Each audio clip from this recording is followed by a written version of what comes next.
Student, आज हम chapter 3 exercise 3.3 class 8 NCERT math को डिस्कस करेंगे। इसमें जो है इस क्वेश्चंस को सॉल्व करने से पहले ये एक्सरसाइज जो है वो पैरेललोग्राम पर बेस है, तो हम पहले ही पैरेललोग्राम की प्रॉपर्टीज़ को समझेंगे। क्वेश्चन हो सकता है कि व्हाट इज पैरेललोग्राम, पैरेललोग्राम क्या है, यानी हिंदी में इसको समांतर चतुर्भुज कहते हैं। ये आपके सामने एक हमने पैरेललोग्राम बनाया है, समांतर चतुर्भुज है। इसकी प्रॉपर्टीज जो होती हैं, इसके जो अपोजिट एंगल होते हैं वो हमेशा जो है इक्वल होते हैं। अपोजिट एंगल हमेशा जो है वो इक्वल रहेंगे, यानी ये एंगल इस एंगल के इक्वल होगा, ये एंगल इस एंगल के इक्वल होगा। तो फर्स्ट हमारा हो जाएगा, और इसकी अपोजिट साइड जो है वो इक्वल हो जाएंगी, यानी ये साइड इस साइड के इक्वल होगी, ये साइड इस साइड के इक्वल भी होगी, और दोनों साइड जो हैं वो पैरेलल भी होंगी, यानी ये लाइन इस लाइन के पैरेलल होगी, ये लाइन इस लाइन के पैरेलल होगी, अपोजिट एंगल इक्वल होंगे। अब इसके अगर डायगोनल हम ड्रा करें, यानी इसके विकर्ण को अगर हम ड्रा करें, जैसे ये विकर्ण हमने ड्रा कर दिया, एक ये विकर्ण हो गया डायगोनल और एक ये डायगोनल हो गया, तो ये डायगोनल जो होते हैं एक पॉइंट पर बाइसेक्ट करते हैं। तो जब एक पॉइंट पे बाइसेक्ट करेंगे तो ये अगर पॉइंट हम ओ ले लें तो ये इतना जो बाइसेक्ट पॉइंट होगा, इतना ये इतना इस इतने पार्ट के इक्वल हो जाएगा। उसी तरह यहाँ से ये इतना पार्ट जो है, ये इतना पार्ट ये इतने पार्ट के इक्वल हो जाता है। ये इसका जो है प्रॉपर्टी है। और एक और है, इसके जो सम ऑफ इंटीरियर अपोजिट एंगल जो होते हैं वो हमेशा 180 के इक्वल होते हैं। अगर ये एंगल और ये एंगल दोनों को अगर प्लस कर दिया जाए तो 180 हो जाएगा, या ये एंगल प्लस कर दिया जाए तो 180 हो जाएगा, या ये एंगल प्लस करते हैं तो भी 180 हो जाएगा। ये इस एंगल को इस एंगल में ऐड कर दें तब भी 180 के इक्वल हो जाएगा। ये जो है ये हैं पैरेललोग्राम यानी समांतर चतुर्भुज की विशेषताएं, आइडेंटिटीज। अब हम चलते हैं एक्सरसाइज पर। एक्सरसाइज जो है फर्स्ट क्वेश्चन हम देखते हैं। हमारा फर्स्ट क्वेश्चन है, given a parallelogram ABCD complete statement. समांतर चतुर्भुज में कथनों को पूरा कीजिए, यानी एक ये हमारा फिगर दिया गया है, ये एक हमारा पैरेललोग्राम है और इस नीचे इधर साइड में कुछ वैकेंट प्लेस दी गई है, तो हमें उसको फिलअप करना है। तो आप जरा सा देखें, यहाँ पे लिखा हुआ है AD, तो हम फिगर में देखेंगे AD कहाँ है। ये हमारा AD लाइन होगी। AD जो लाइन है वो किसके इक्वल होगी, अपने अपोजिट साइड की, यानी AD जो इक्वल होगी वो किसके इक्वल हो जाएगी, BC के इक्वल हो जाएगी। तो यहाँ पे हम क्या लिख देंगे, BC। ओके, अब यहाँ पे देखें एंगल DCB, एंगल DCB यानी जो बीच में नेम लिखा होगा वही पे हमको लेना हुआ है। तो DCB यानी ये एंगल किसके इक्वल होगा, तो अभी हमने बताया कि अपोजिट एंगल पैरेललोग्राम में इक्वल होते हैं, तो DCB यानी ये एंगल किसके इक्वल होगा, इस एंगल के इक्वल हो जाएगा। अब हम इसका नाम लिख सकते हैं, BAD आप लिखें या DAB, यानी कोई भी आप लिख सकते हैं। तो यहाँ पे हम लिख देते हैं BAD। अब हम आ जाते हैं थर्ड पॉइंट पे, OC किसके इक्वल है, यानी यहाँ से यहाँ तक ये OC। अभी हमने बताया कि जो जब डायगोनल बाइसेक्ट करते हैं, एक दूसरे को काटते हैं, तो उसके हाफ इक्वल हो जाते हैं, यानी ये जितना होगा उतना ही ये होगा। अगर OC आपसे पूछा गया है कि OC किसके इक्वल है, तो OC OA के इक्वल हो जाएगा। तो यहाँ पे हम लिख देंगे क्या, OA। 4 नंबर इसका कहते हैं angle DAB plus angle CDA, angle DAB यानी DAB यानी ये एंगल CDA यानी ये एंगल, यानी इन दोनों एंगल का अगर सम किया जाए तो कितना होगा। अभी हमने बताया था कि इंटीरियर अपोजिट एंगल जब होंगे तो उनका सम 180 डिग्री हो जाएगा। तो यहाँ पे हम लिख दें कितना, 180 डिग्री, इसका आंसर हो जाएगा। नेक्स्ट चलते हैं क्वेश्चन नंबर 2 2 पे। क्वेश्चन नंबर 2 कहता है find the value of unknown x y z. इसमें एक्स वाई जेड की हमें वैल्यू फाइंड आउट करनी है और यहाँ पे फिगर दिए गए हैं। पहला फिगर हम सॉल्व करेंगे। फर्स्ट फिगर है, ये एक फिगर दिया गया है, ये भी एक पैरेललोग्राम समांतर चतुर्भुज है और इसको भी हम सॉल्व करेंगे। हम इसको लेट कर लेते हैं ए बी सी डी, ये इसके एंगल दिए हुए, इसकी नॉमिनेशन जो है हमने खुद अपनी तरफ से किया, ये ए बी सी डी हो जाएगा। अब इसको हम लिखेंगे फ्रॉम प्रॉपर्टी ऑफ पैरेललोग्राम, समांतर चतुर्भुज के नियम से। तो अब यहाँ पे देखते हैं, हमको y चाहिए, x चाहिए, z चाहिए। यहाँ पे हम देख रहे हैं कि b और d जो है ये अपोजिट एंगल है, यानी एक दूसरे के सम्मुख कोण हैं, विपरीत हैं। तो हमेशा पैरेललोग्राम में जो होता है अपोजिट एंगल जो होते हैं वो इक्वल होते हैं। अगर ये 100 डिग्री है तो y भी कितना हो जाएगा, 100 डिग्री हो जाएगा। तो यहाँ पे हम लिख देंगे angle d is equal angle b, यानी जितने का एंगल D होगा उतना ही एंगल B भी हो जाएगा। अगर एंगल B 100 है तो एंगल D भी कितना हो जाएगा, 100 डिग्री हो जाएगा। और यहाँ पे D जो है वो Y है, तो इसलिए Y की वैल्यू कितनी आ जाएगी, 100 आ जाएगी। अब हम आगे चलते हैं, देखते हैं। अभी हमको चाहिए, और अब हमारा जो है एक एक्स वाई की वैल्यू आ गई। अब हम एक्स की वैल्यू फाइंड आउट करेंगे। यहाँ पे हमको पता है कि एंगल ए जो है वो एंगल सी के इक्वल है। आप फिगर को फिर से देखें, फिगर एंगल ए और एंगल सी जो है ये अपोजिट एंगल है। अपोजिट एंगल जो होते हैं वो इक्वल होते हैं, यानी ये एंगल इस एंगल की क्या होगा, पैरेललोग्राम में इक्वल होगा।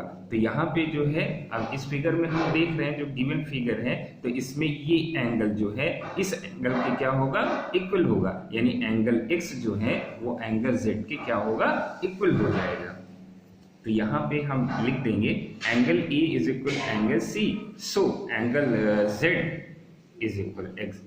अब हम यहाँ पे प्रॉपर्टी लगाएंगे sum of angles of parallelogram. Parallelogram भी एक क्वाड्रेटल है, यानी एक चतुर्भुज है, तो इस 4 साइड होती है, इसलिए उसका जो सम होगा एंगल का वो 360 डिग्री हो जाएगा। तो यहाँ पे हम राइट करेंगे angle A plus angle B angle C plus angle D is equal 300 से ए की वैल्यू एक नीचे, बी की वैल्यू, सी की वैल्यू और डी की वैल्यू। तो 100 फ्रॉम इक्वेशन 1 हम प्रूव कर चुके हैं कि z जो है वो x के इक्वल है। तो यहाँ पे z हटा के यहाँ पे क्या लिख देंगे, x लिख दिया जाएगा। तो यहाँ x हो जाएगा 100 है, x 2x हो जाएगा, 100 है 200 को उधर ट्रांसपोज कर देंगे, 360 में से 200 माइनस हो जाएंगे 160 डिग्री, फिर ये 2 अपान में जाएगा, इसको कैंसिल करेंगे, 2 1 2 2 8 16 यानी 80 डिग्री, यानी x कितना आ जाएगा, 80 डिग्री। अगर x 80 डिग्री है तो z भी कितना हो जाएगा, 80 डिग्री हो जाएगा। क्यों z हो जाएगा, क्योंकि x और z दोनों इक्वल हैं, अपोजिट एंगल, सो z भी कितना हो जाएगा। तो हमारा आंसर हो जाएगा x is equal 80 degree, y is equal 100 degree, z is equal 180 degree. Last में हम लिख देंगे, यही हमारा आंसर हो जाएगा। इसका सेकेंड पार्ट देख रहे हैं। सेकेंड में एक पैरेललोग्राम दिया है और एक एक्सटीरियर एंगल भी है, इसका हमने नॉमिनेशन किया A B C D E by property of parallelogram. अब यहाँ पे अगर आप देखें तो एंगल ए जो है वो एंगल सी के इक्वल है, यानी हम लिख सकते हैं एंगल ए जो है वो एंगल सी के इक्वल है। क्यों है, क्योंकि अपोजिट एंगल पैरेललोग्राम में इक्वल होते हैं। अब ये x है तो y है, इसलिए x इज इक्वल किसके हो जाएगा, y आ जाएगा। लाइकवाइज हम आगे देखते हैं एंड एंगल b जो है वो किसके एंगल के इक्वल होगा, इसके इस एंगल के इक्वल होगा, यानी एंगल ADC या CDA आप लिख सकते हैं। ये दोनों एंगल इक्वल होंगे क्योंकि ये भी पैरेललोग्राम के अपोजिट एंगल हैं, इसलिए angle B is equal ADC और एंगल B गिवन है 50 डिग्री, तो अगर ये 50 डिग्री है तो ये भी कितना हो जाएगा, 50 डिग्री हो जाएगा। तो एंगल ADC हमारा कितना आ जाएगा, 50 डिग्री आ जाएगा। अब ये 50 हो गया, ये भी 50 हमारा क्लियर हो गया और ये दोनों इक्वल हो गए। तो ये एक पैरेललोग्राम है, अगर इसके एंगल को सम किया जाए तो 360, तो sum of angles of parallelogram 360 degree. तो angle A plus angle B plus angle C plus angle ADC, A x है, और बी 50 है, सी वाई है, एंगल ए डी सी हमने 50 फाइंड आउट किया था और 360 हो जाएगा। यहाँ पर वाई जो है अभी हमने फाइंड आउट किया था, y इक्वेशन 1 में हम देखते हैं तो y जो है ये x के इक्वल है, तो y को हम यहाँ पे हटा के क्या लिख देंगे, x लिख देंगे। x x 2x हो जाएगा और 50 50 100 हो जाएगा, 100 दूर ट्रांसपोज कर देंगे तो 360 डिग्री माइनस 100 हो जाएगा। और फिर जो है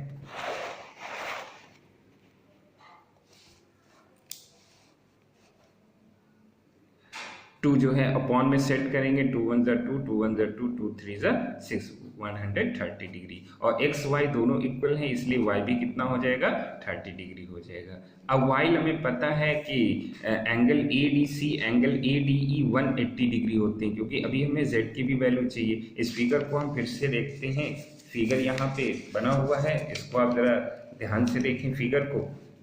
ये जो एंगल दोनों होंगे, ये एंगल 50 और एंगल जेड, ये जो है ये सप्लीमेंट है। अगर एक लाइन हो और इस तरीके से एक लाइन ड्रा कर दी जाए और ड्रा करने पर अगर ये दो एंगल बनेंगे तो इनको जो है सप्लीमेंट्री एंगल कहते हैं या कोलिनियर एंगल। तो इस एंगल और इस एंगल का सम जो होगा 180 डिग्री। तो अगर ये 50 डिग्री है तो ये z है, तो हो जाएगा 50 degree plus z is equal 180 degree. इस हिसाब से जो है हम इसको पुटअप करेंगे अपने क्वेश्चन में।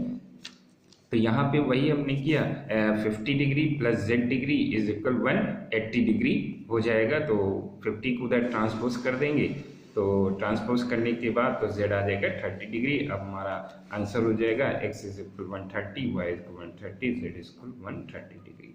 इसका थर्ड पार्ट देखते हैं। थर्ड पार्ट में हमारा एक ट्रायंगल दिया है, ये भी हमारा क्वाड्रेटल दिया, ये भी हमारा एक पैरेललोग्राम है। इसमें यहाँ पे आप देखें एक बॉक्स बना हुआ है। हमने बताया था कि जो बॉक्स होता है वो हमेशा 90 डिग्री को शो करता है। अगर ये 90 डिग्री है तो इसके अपोजिट ये x है, तो ये भी 90 होगा, क्योंकि ये भी जो है वर्टिकली अपोजिट एंगल है। शीर्षाभिमुख कोण, इसे हिंदी में शीर्षाभिमुख कोण कहते हैं, इंग्लिश में वर्टिकली अपोजिट एंगल कहेंगे। और वर्टिकली अपोजिट एंगल हमेशा इक्वल होते हैं। अगर एक लाइन इस तरह कट करती है और दूसरी लाइन इस तरीके से, दोनों कट जाते हैं एक पॉइंट पे, तो यहाँ पे एंगल बनता है, तो ये एंगल इस एंगल के इक्वल हो जाता है। इसको वर्टिकली अपोजिट एंगल या शीर्षाभिमुख कोण हिंदी में कहते हैं। तो अगर ये 60 डिग्री का होगा तो ये भी हमारा कितना हो जाएगा, 60 डिग्री का हो जाएगा। और अगर ये 90 का है तो 90 का हो जाएगा। तो यहाँ पे अगर angle A O D 90 degree है तो एंगल बी ओ सी भी कितने का हो, दोनों इक्वल हो जाएंगे। और वर्टिकली अपोजिट एंगल से तो एंगल बी ओ सी भी 90 हो जाएगा। और ये x डिग्री है इसलिए x इज इक्वल 90 डिग्री हमारा फाइंड आउट हो जाएगा। अभी हमको y और z भी चाहिए। अब हम चलते हैं इस ट्रायंगल को हम देखते हैं। यहाँ पे देखिए फिगर में ये जो ट्रायंगल है, ये ट्रायंगल, अगर इस ट्रायंगल को हम ले लें तो इस एंगल और इन तीनों एंगल का सम करने पर 180 डिग्री हमारा हो जाएगा, क्योंकि ये एक ट्रायंगल है। तो हम यही फार्मूला लगा देंगे, angle B O C plus angle B C O plus angle O B C is equal 180 degree. B O C की x, इसकी वैल्यू 30, इसकी वैल्यू y हो जाएगी। और हम पहले ही पुटअप कर चुके हैं कि जितना x है वो 90 डिग्री है, तो x के प्लेस पर हम 90 डिग्री लिख देंगे। 90 प्लस 30 120 डिग्री हो जाएगा। 120 को जो है इधर हम ट्रांसपोज कर देंगे, तो 180 माइनस 120, तो y इज इक्वल 60 डिग्री। अब हमारा z हमारा रिमेन है। अब इधर आगे देखते हैं कि हम z को कैसे फाइंड आउट करेंगे। यहाँ पे पुटअप है कि एंगल ए डी बी जो है वो एंगल सी बी डी के इक्वल है, क्योंकि ए बी जो है वो सी डी के पैरेलल है। जब दो लाइन पैरेलल हो जाती हैं तो उनके कॉरस्पॉन्डिंग एंगल जो हैं, इंटीरियर अपोजिट एंगल जो हैं, वो इक्वल हो जाते हैं। अल्टरनेटिव इंटीरियर एंगल जो हैं वो इक्वल हो जाते हैं, इसलिए z जो है वो y के इक्वल होगा। यानी जितना z होगा उतना ही y हो जाएगा। यानी अगर इस तरीके से एक लाइन गई है तो अगर यहाँ पे जो एंगल होगा वो इस एंगल के इक्वल हो जाएगा। अगर ये z है और ये y है तो जितना y इज इक्वल कितना होगा, z हो जाएगा। इस वजह से z की वैल्यू 60, तो हमारा आंसर आ जाएगा 90 डिग्री, y 60 डिग्री और z 60 डिग्री। अब इसका 4 पार्ट देखते हैं। 4 पार्ट में भी एक हमारा पैरेललोग्राम दिया हुआ है, बाय प्रॉपर्टी ऑफ पैरेललोग्राम। तो पैरेललोग्राम में भी एंगल ए जो होगा वो एंगल सी के एंगल ए जो है एंगल सी के इक्वल हो जाएगा। तो यानी एंगल सी एंगल ए के इक्वल हो जाएगा। अगर एंगल ए 80 डिग्री है तो वाई भी कितना हमारा हो जाएगा, 80 डिग्री हो जाएगा। तो वाई क्लियर हमारा हो जाएगा, वाई इज इक्वल 80 डिग्री। अब यहाँ पे हम देखते हैं एंगल बी ए डी जो है, angle B A D angle C D E के इक्वल हो जाएगा। यानी ये जो एंगल है, ये जो एंगल यहाँ पे शो कर रहे हैं, ये इस एंगल के इक्वल होगा। आपने पढ़ा होगा कि अगर कोई लाइन है और दो पैरेलल लाइन उनको कट कर रही हैं तो यहाँ का जो एंगल होता है वो इस एंगल के इक्वल होता है, और ये दोनों लाइन क्या होनी चाहिए, पैरेलल होनी चाहिए। तो अगर ए बी जो है वो पैरेलल हो जाती है, अगर दो लाइनें हैं वो इक्वल हैं तो पैरेलल हैं तो उनके कॉरस्पॉन्डिंग एंगल जो है वो इक्वल हो जाते हैं। तो angle B A D angle C D E तो 80 degree is equal Z degree, तो जेड भी कितना हो जाएगा हमारा 80 डिग्री हो जाएगा। फिर angle C D E plus Z degree 180 degree हो जाएगा, क्योंकि यहाँ पे फिगर में हम देखते हैं तो ये दोनों एंगल जो हैं ये सप्लीमेंट्री एंगल बनाते हैं, एक ये वाला एंगल ये वाला, इन दोनों को प्लस करेंगे तो 180 डिग्री के इक्वल हो जाएगा। तो ये सप्लीमेंट्री एंगल यहाँ पे लिख दिया जाएगा, angle C D A plus angle Z is equal 180 degree. तो एंगल जेड की वैल्यू 80 उधर ट्रांसपोज कर देंगे, 180 में से 80 गया 100 डिग्री, यानी एंगल सी डी ए हमारा आ जाएगा, सी डी ए जो है 100 डिग्री आ जाएगा। और हमको पता है कि एंगल सी बी ए जो है, एंगल सी बी ए जो है एंगल सी डी ए के इक्वल हो जाएगा, वर्टिकली अपोजिट एंगल, क्योंकि हमने जो है C D A find out कर लिया है। यानी यहाँ से हमने सी डी ए निकाला तो सी डी ए हमारा 100 डिग्री आ गया, और इसके अपोजिट एंगल एक्स है, यानी जितने का ये एंगल होगा उतने का ये एंगल होगा, तो ये दोनों इक्वल हो जाएंगे। तो एक्स भी हमारा कितना निकल कर आएगा, एक्स भी हमारा 100 डिग्री निकल कर आ जाएगा। तो अब हमारा आंसर हो जाएगा वह X 100, Y 80 degree, Z 80 degree, ये हमारा आंसर हो जाएगा। इसका सेकंड क्वेश्चन का 5th पार्ट है। ये एक पैरेललोग्राम दिया गया है, ये y डिग्री है, ये 40 डिग्री, ये 120, ये x डी, इसको हमने लेट कर लिया ए बी सी डी। अब यहाँ पे एंगल D जो है वो एंगल B के इक्वल हो जाएगा, एंगल D जो है वो एंगल B के इक्वल हो जाएगा। वाई वर्टिकली अपोजिट एंगल, शीर्षाभिमुख कोण होने पर अपोजिट हैं एक दूसरे के, तो वर्टिकली अपोजिट एंगल जो है वो इक्वल हो जाएंगे। तो जितने का ये हो उतने ये हो जाएगा। अगर D जो है, अगर B 112 का है तो D भी कितने का होगा, 112 का हो जाएगा, और D जो है वो Y है, इसलिए Y इक्वल 112 डिग्री हो जाएगा। अब हम चलेंगे आगे, अभी हमको Y और Z भी हमको चाहिए। Y हमारा हो गया, अब Z और X चाहिए। तो from triangle ECD, triangle ECD में हम देखेंगे तो कि ट्रायंगल ECD जो है ACD, यानी ये जो ट्रायंगल हमारा है, इस ट्रायंगल में अगर देखें तो इस एंगल और ये एंगल, इन 3 एंगल्स का सम जो होगा 180 डिग्री होगा, क्योंकि ये एक ट्रायंगल है। तो हम यहाँ पे इसको पुट अप कर देंगे, यानी 40 degree plus y degree plus x 180 degree. यहाँ पे रिटर्न होगा sum of angles of triangle 180 degree.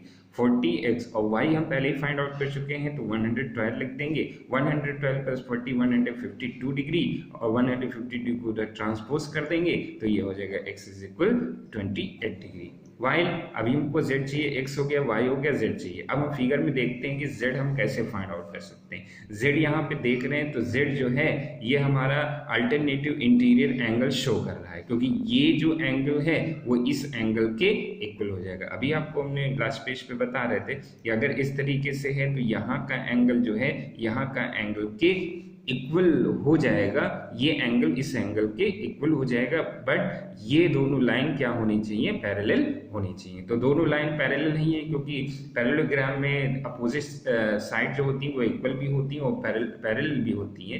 तो यहाँ पे ब्रैकेट में हम लिख देंगे कि A B parallel C D है, ये ए बी सी डी के समांतर है, अल्टरनेटिव इंटीरियर एंगल होने पर z इज इक्वल x हो जाएगा, इसलिए z भी कितना हो जाएगा, 28 डिग्री हमारा हो जाएगा। नाउ इसको लिख देंगे, x is equal 28 degree, y is equal 120 degree, z is equal 28 degree, और यही हमारे आंसर हो जाएगा। आप इस वीडियो को नियर अबाउट 2 टाइम्स ज़रूर इसको वॉच करें और इसके नोट्स भी आप कॉपी में बनाएं। और अगर कुछ समझ में नहीं आता है तो आप क्वेश्चंस कर सकते हैं, इसके आंसर्स आपको दिए जाएंगे और होमवर्क जो है वो नेक्स्ट टाइम पर आपको सेंड किया जाएगा। Thank you.